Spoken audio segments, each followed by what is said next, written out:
L'estime fragile du personnage versus l'estime immuable de l'essence. Le plus grand mensonge, croire que l'estime se gagne. La majorité des humains vivent à partir d'une estime artificielle construite par le personnage, une estime conditionnelle dépendante du regard extérieur, de la reconnaissance, de la performance, de l'argent, du succès, du couple, du corps, du rôle social ou même de la spiritualité. Cette estime n'est pas réelle. Elle est compensatoire. Elle sert à cacher un vide fondamental que le personnage tente constamment d'éviter. Derrière l'image, derrière le besoin d'être reconnu, derrière la performance ou la défense se cache souvent une peur immense.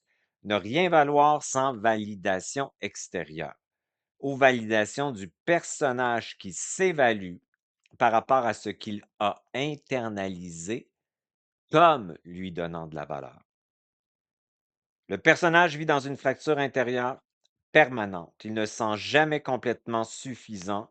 Il doit se le prouver, courir vers le succès, se construire une identité, une image, une importance, une valeur artificielle. Mais cette construction repose souvent sur une blessure fondamentale d'insuffisance.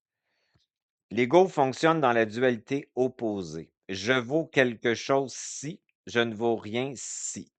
On peut bien le compenser par des protections et de la défense, mais en arrière de ces protections, de ces masques de défense, se cache le manque de valeur.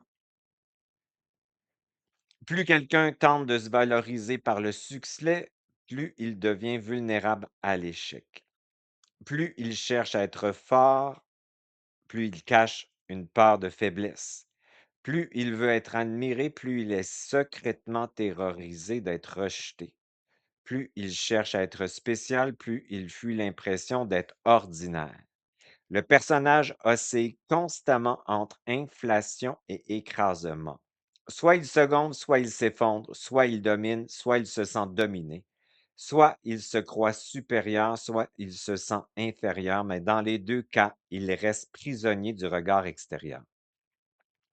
Le personnage construit souvent toute sa vie autour d'une obsession silencieuse. Être aimé, accepté, reconnu, validé, choisi, vu, entendu. Alors il adapte sa personnalité, module son énergie, filtre ses paroles, cache certaines parties de lui-même et devient progressivement ce que les autres veulent voir pour éviter le rejet, l'abandon ou l'humiliation. Le système nerveux apprend à surveiller constamment l'extérieur. L'humain sent les réactions des autres avant même de sentir sa propre présence. Il ajuste son comportement, contrôle son image, modifie son énergie et finit parfois par perdre complètement le contact avec ce qu'il ressent réellement. Le personnage devient alors un mécanisme d'adaptation relationnelle. Il ne vit plus à partir de sa présence, mais à partir des réactions extérieures. Il devient un personnage calibré pour maintenir le lien, éviter le rejet et préserver une forme de sécurité affective. Alors, beaucoup d'humains vivent déconnectés d'eux-mêmes tout en croyant être fonctionnels. Ils sourient, mais intérieurement s'éteignent. Ils donnent, mais intérieurement se vident. Ils aiment, mais intérieurement se trahissent. Ils réussissent, mais intérieurement ne se sentent jamais suffisants. Pourquoi? Parce qu'ils continuent inconsciemment à croire que leur valeur dépend de leur capacité à être acceptés et validés, soit par leur personnage ou l'extérieur. Le personnage préfère parfois être faux, mais accepté, plutôt qu'authentique et exposé. Voilà pourquoi tant d'humains se coupent de leur colère réelle, de leur vérité réelle, de leurs besoins réels, de leur puissance réelle et même parfois de leur propre corps. Ils ont appris que la sécurité relationnelle passait avant la réalité intérieure. Chaque adaptation contre soi-même fragmente davantage le système nerveux chaque fois que l'humain dit oui, alors que son corps dit non, chaque fois qu'il sourit alors qu'il souffre, chaque fois qu'il minimise ce qu'il ressent, chaque fois qu'il se trahit pour maintenir un lien, une partie de son axe intérieur se coupe. Et avec le temps, beaucoup ne savent même plus qui ils sont dans leur rôle sans leur adaptation et sans leur masque relationnel. L'essence, la conscience, ne cherche pas d'abord à être aimée, elle cherche à être réelle. Et cela change absolument tout parce qu'à partir du moment où l'humain devient réel, certaines personnes vont partir, certaines projections vont tomber, certaines relations vont casser et certaines validations vont disparaître. Et c'est exactement ce qui terrorise le personnage. Mais c'est aussi là que commence la véritable liberté intérieure. L'estime immuable apparaît lorsque l'humain cesse progressivement de se modifier pour conserver l'amour, l'approbation ou la paix extérieure. Il ne ressent plus le besoin constant de plaire, convaincre, séduire. Se diminuer ou jouer un rôle pour être accepté, ou encore se justifier. Il recommence alors à habiter une présence beaucoup plus nue, dense, calme et plus réelle, sa conscience, son essence. Son système nerveux cesse progressivement d'être gouverné par le rejet extérieur. Il revient dans son axe, dans son souffle, dans sa colonne, dans son ventre et dans sa présence incarnée. Et plus il revient dans cet espace, plus quelque chose devient stable intérieurement. Une densité, une paix, une présence et une estime qui ne dépend plus des réactions extérieures. Une estime fondamentale, imperturbable, stable. À cet endroit, l'humain peut enfin être vu sans devoir se déformer pour être aimé, et c'est souvent là que commence la fin du personnage et la naissance de la conscience incarnée au point zéro. L'estime de ton personnage n'est pas du tout celle de ta conscience. Une des plus grandes prisons du personnage est la peur de décevoir. Beaucoup d'humains ne réalisent même pas à quel point leur système nerveux est gouverné par cette peur invisible. Alors ils surveillent constamment les réactions des autres, anticipent les conflits, évitent certaines vérités et se retiennent de parler, minimisent leurs besoins et deviennent progressivement prisonniers de l'approbation extérieure. Pour le système nerveux blessé, perdre l'amour, perdre l'approbation ou perdre le lien peut être ressenti comme un danger profond. Alors, l'humain apprend à devenir ce qu'il croit devoir être pour rester accepté. Il devient expert dans l'hyperadaptation, la surdisponibilité, le surcontrôle, la surgentillesse, le sauvetage, l'anticipation émotionnelle et l'effacement de soi. Mais plus il tente d'éviter de décevoir les autres, plus il finit par se décevoir lui-même.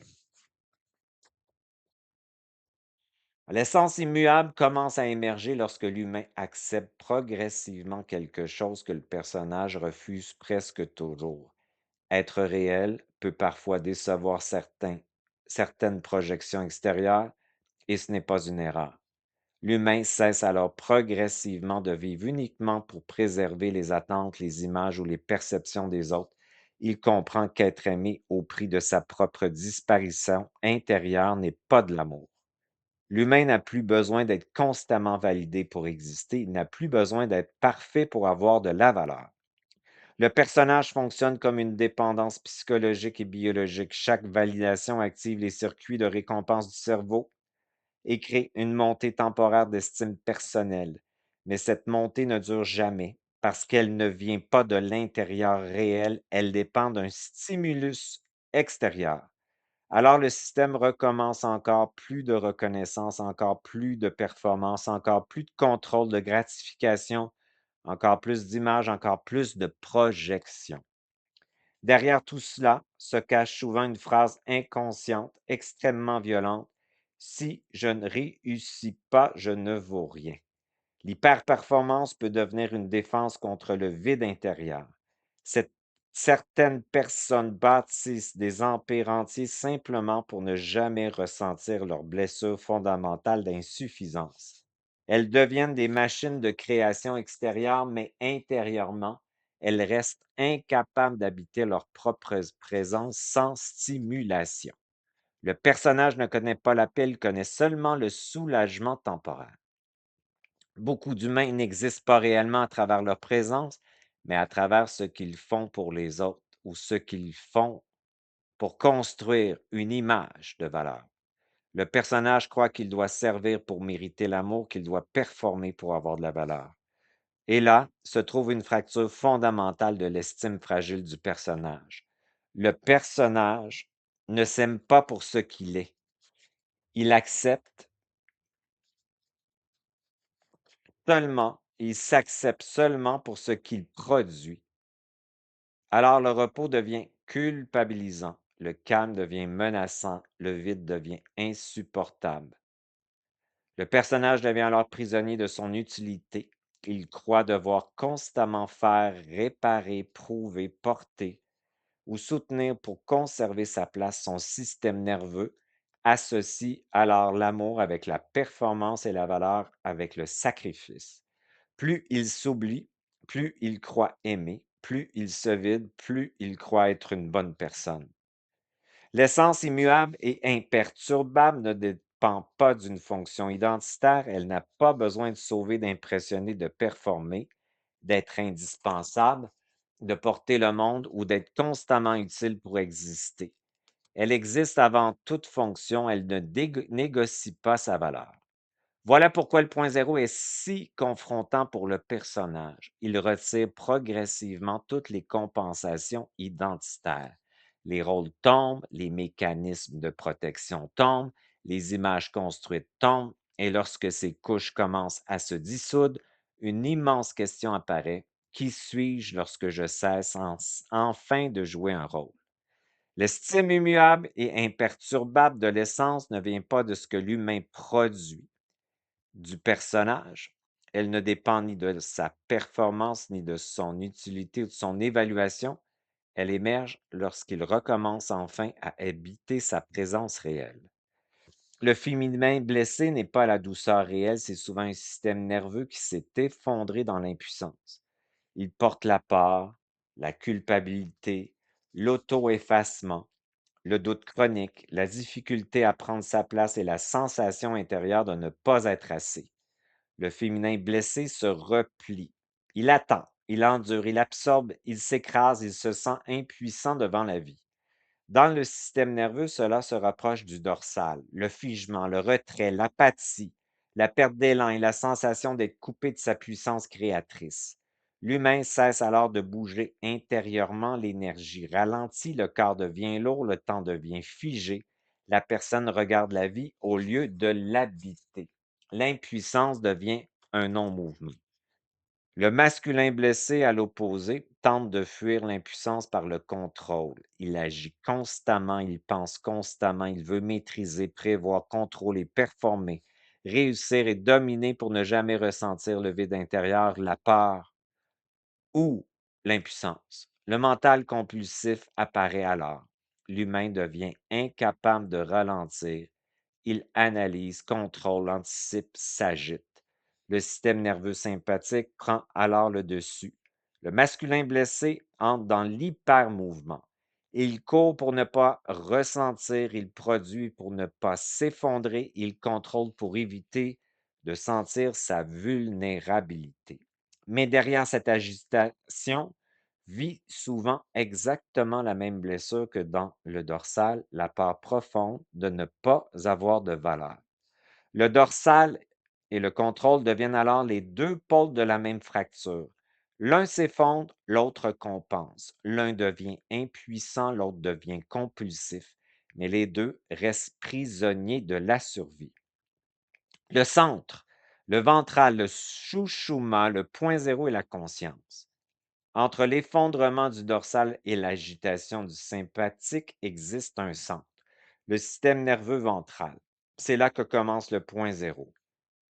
C'est là que la conscience incarnée peut enfin apparaître. Le ventral n'est ni l'impuissance ni le contrôle, il est la présence. Dans cet espace, l'humain n'a plus besoin de s'écraser ni de compenser, il peut ressentir, agir, aimer, exister sans se défendre constamment. Le point zéro devient alors un axe intérieur stable où les charges positives et négatives, l'ombre et la lumière qui nous habitent peuvent enfin coexister sans créer de guerre intérieure. Le dos, la colonne et le devant du corps.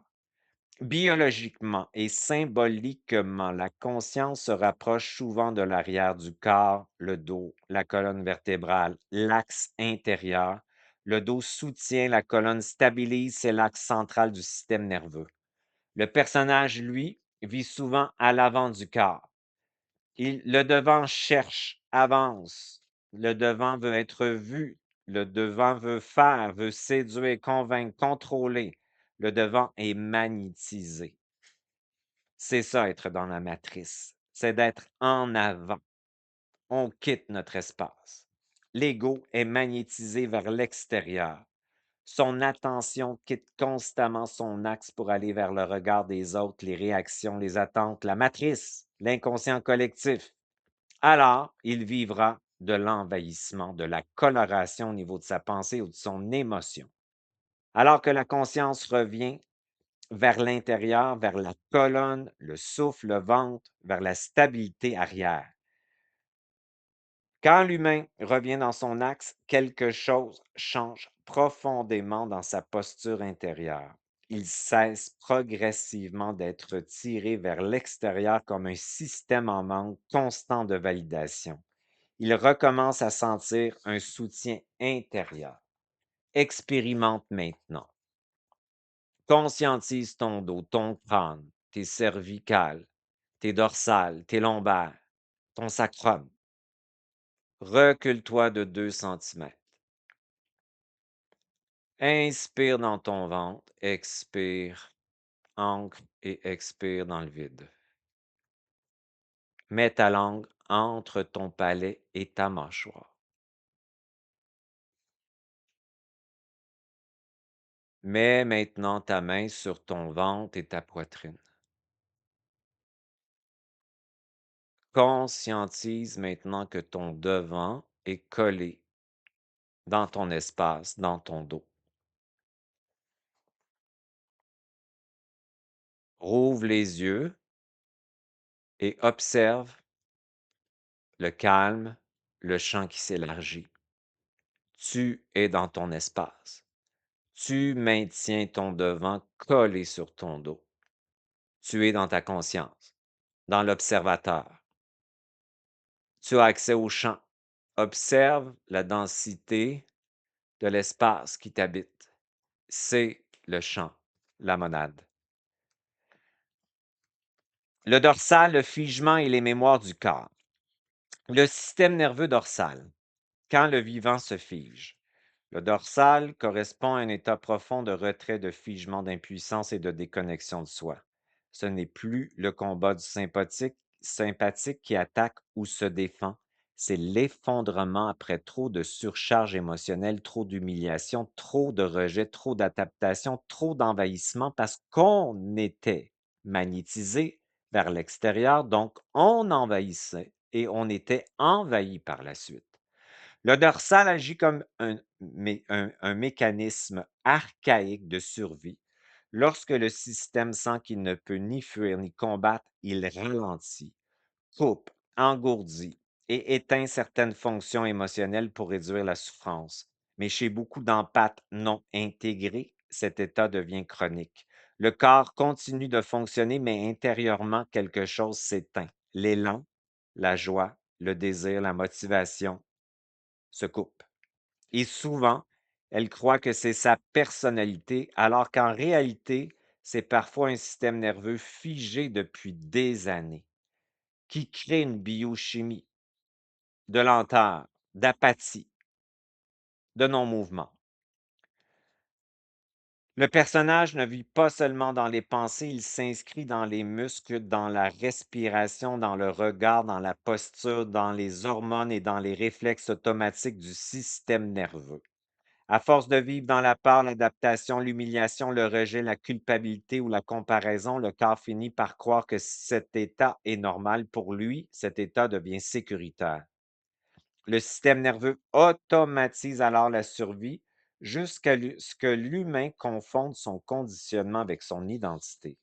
Le corps apprend la contraction, apprend l'hypervigilance, apprend à se protéger, apprend à se diminuer, apprend à attendre, à anticiper le rejet avant même qu'il arrive.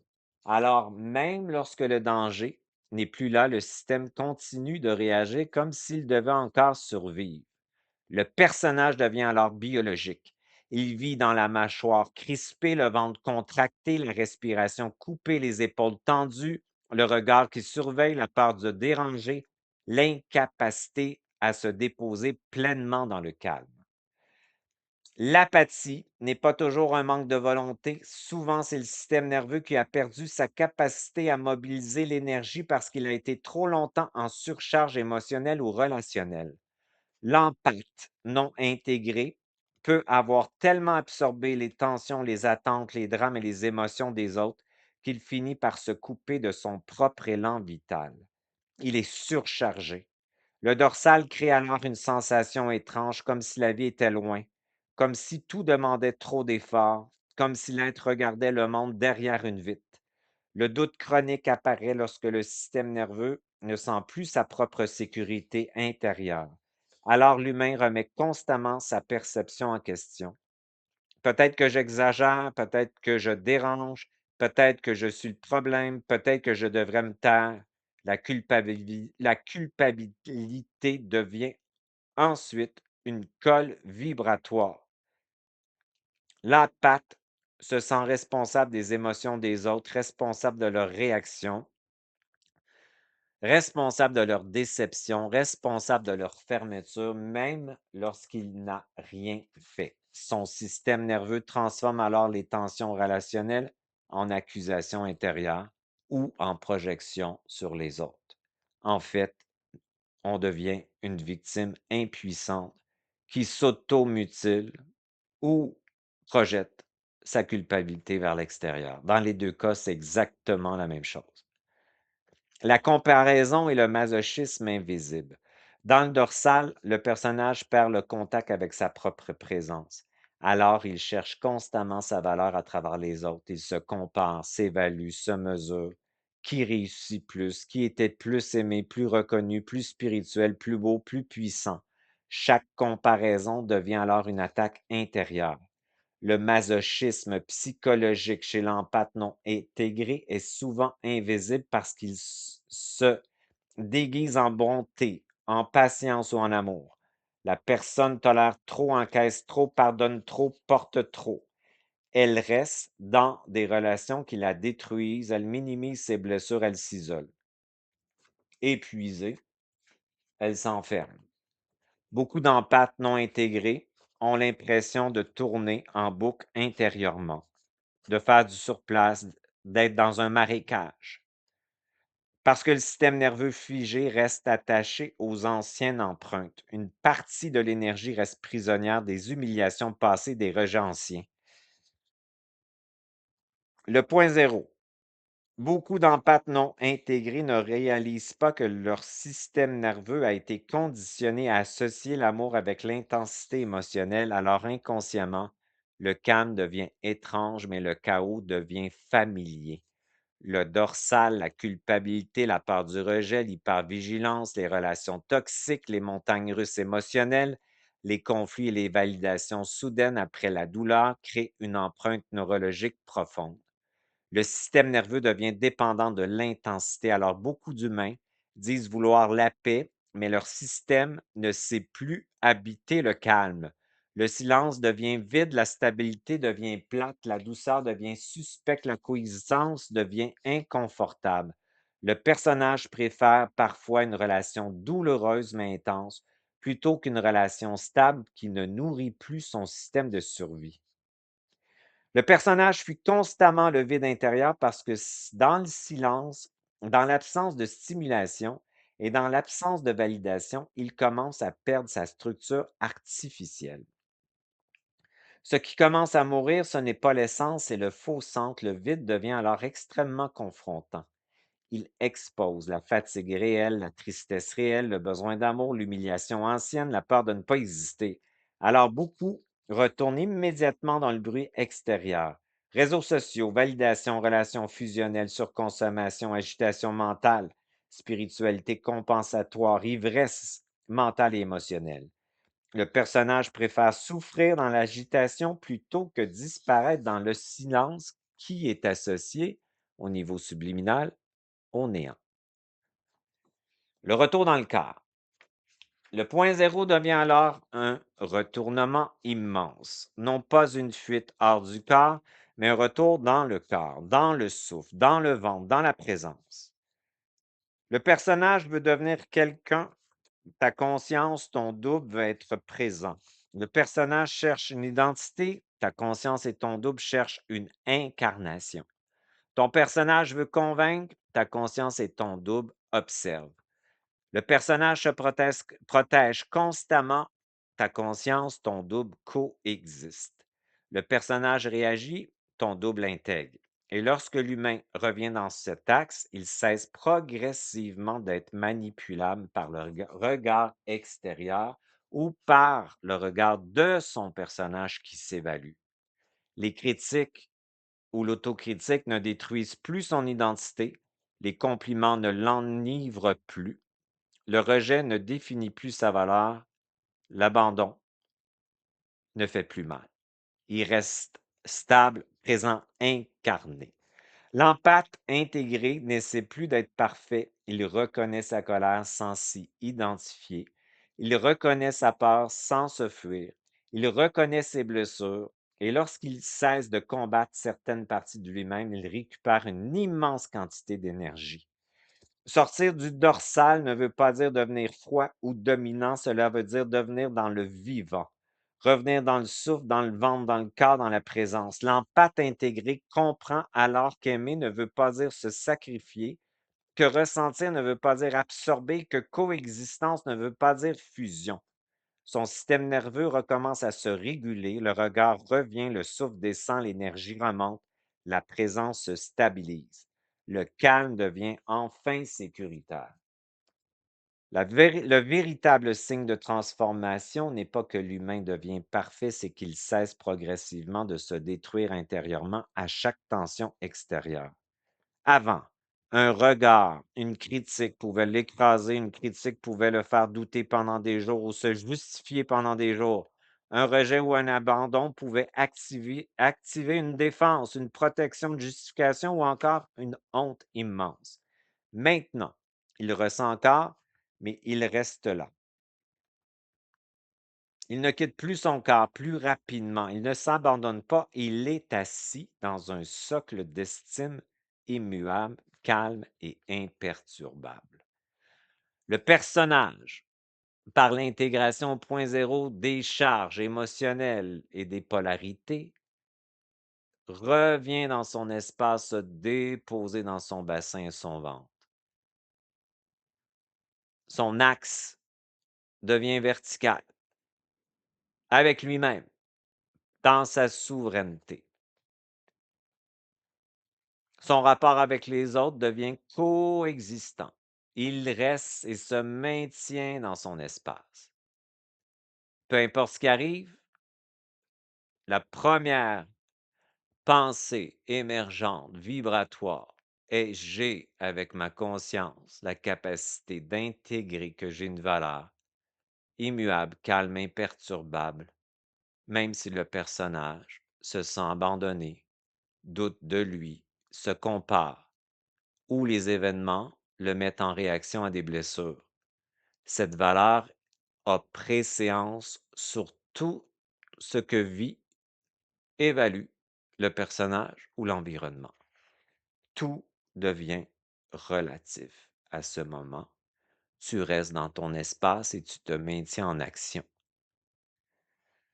Intention alchimique.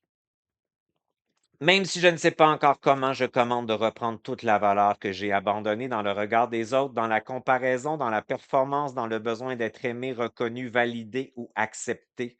Et je rappelle maintenant toutes les parties de moi dispersées dans l'extérieur, dans la matrice, afin de les réintégrer dans mon axe, dans mon corps, dans ma conscience et dans ma présence incarnée au point zéro.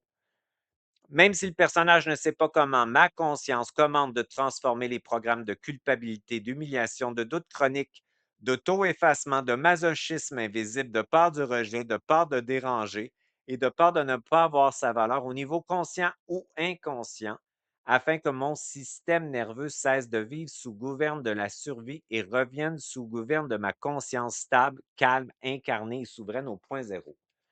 Même si mon personnage ne sait pas comment, ma conscience commande de sortir mon système nerveux du figement dorsal, de l'apathie, de l'épuisement émotionnel, de la dissociation, de toutes les mécaniques de protection inconsciente qui sabotent mon expansion et du besoin compulsif de validation afin de réhabiter pleinement mon souffle, mon ventre, ma colonne, mon verbe, mon espace intérieur et ma création réelle, tout en intégrant mes charges positives et négatives dans une coexistence stable, consciente et immuable au point zéro.